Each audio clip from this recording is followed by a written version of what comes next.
اللہ الرحمن الرحیم۔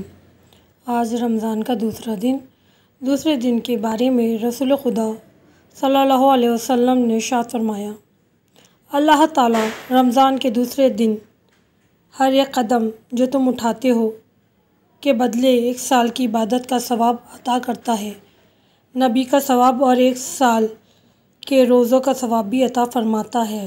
دوسرے دن کی دعا۔ بسم اللہ الرحمن الرحیم۔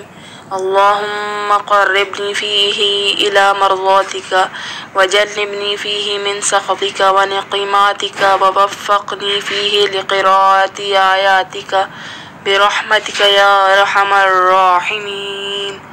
صدق اللہ العلی العظیم۔ ترجمہ: اے اللہ، آج کے دن مجھے اپنی ناراضگی، اپنی سزاؤں سے بچائے رکھ، اور آج کے دن مجھے اپنی آیات پڑھنے کی توفیق دے۔ اپنی رحمت سے اس سب سے